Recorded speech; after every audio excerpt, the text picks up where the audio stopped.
Have you ever wanted to know how to sound like a lawyer? Have you ever been in a position where you've received a letter from a lawyer and it's made your blood run cold? Or have you been in a situation where you felt it really could be fixed if a lawyer sent your ex a letter on their letterhead, but you just can't afford that lawyer? Hi, my name is Laurel Dietz, and I'm a family law lawyer in Victoria, British Columbia.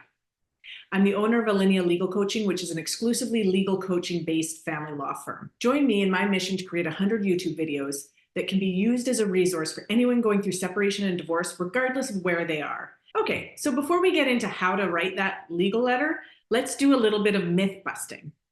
So first, there's no magic to a lawyer's letter, a letter from a lawyer, lawyer's letter.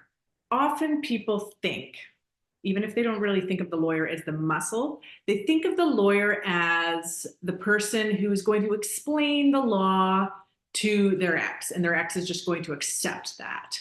But the truth of the matter is that's just not how it works in practice. One letter never fixes it. There's not one like magic cure-all for conflict that you're having with your ex. It's a process. It takes time and it takes a lot of investment of energy. The question is, do you want to pay a lawyer to spend hours writing letters back and forth, or would you rather do that for free? So before you decide if you want to pay for this legal letter, understand what you're paying for and how these situations 9 out of 10 times end up playing out. A lawyer is not a decision maker. They are the muscle. They are your ally. They are your advocate, but not a decision maker in the conflict between you and your ex. So what this means, just adding a lawyer to your team, adding muscle to your team and to your side, does not mean that you have won, that you will win, and that you will succeed in this particular conflict or dispute. Most people don't think through what the actual impact of having a lawyer involved in your family situation will evolve. When people get threatening letters from a lawyer, or even non-threatening letters from a lawyer, just a letter from a lawyer with letterhead, the recipient of that letter often gets extremely angry, probably because before that they felt scared, they panicked, and then they get defensive. All of these emotions are very negative emotions that tend to escalate family matters and do not speed them towards resolution. And they search out their own muscle. So they're going to go get their own lawyer. And then what happens from there is you have two lawyers who are trying to win the day for their client, writing letters back and forth, maybe negotiating, maybe moving a court matter forward, maybe getting document disclosure. It doesn't, there's all sorts of things the lawyers do for their clients, all very useful. But I'll tell you what, they are driving up your legal costs. It is going to cost you to have your lawyers writing back and forth endlessly. And neither lawyer has the authority over the other lawyer to make a decision that the parties are not in agreement about. So there's no decision making other than the two people who must come to either an agreement or they have to head off to court. So the only way to get a win over your ex is to start the court process and have a judge make a decision in your favor. And when I say win because nobody in a family law matter wins when they go to court. So if you are in a very high conflict situation and you are contemplating court proceedings, this is not to discourage you or from proceeding with the court stuff, just saying it's a very difficult decision that you make in very difficult circumstances. It is certainly not the first resort. You need to consider all your other options first. How can you achieve the effect that you want from a legal letter without incurring the cost? So what are you looking for? If it were me, I'd be looking for a letter that makes the other person sit straight up, listen seriously to what you're saying, and either give in to your request or take other productive steps forward to reaching a resolution. Okay, so when you're drafting your legal letter, you're going to want to make sure you have the right kind of format to your letter. So you're going to start with your address, then the date, then the address and the name of the person you are writing to, then dear Mr. So-and-so, reline, so RE, that's regarding, colon, and then Jane Doe and John Doe family matter, perhaps a line, that's kind of your heading.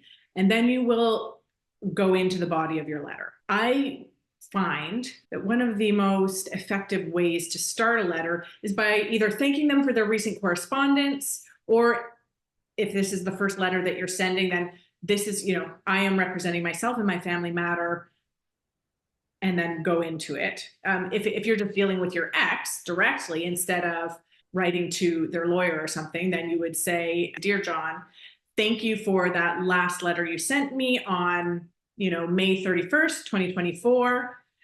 I've taken some time to consider it." And then you go through whatever it is that you want to say. The things you need to keep in mind: you have to have a very polite, professional tone. So as if you were going to be writing to bank. It's emotionless, but it's professional.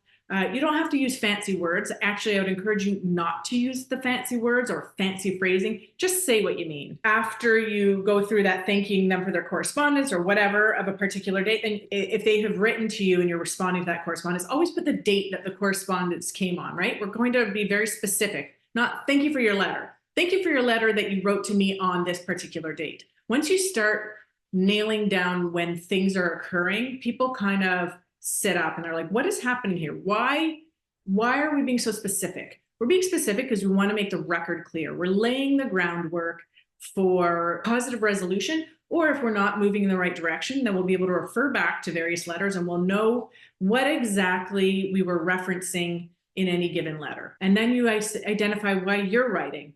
Very succinctly, you don't need to get into long explanations. Again, keep your language quite simple, quite direct, quite to the point. Maybe you're setting out a proposal.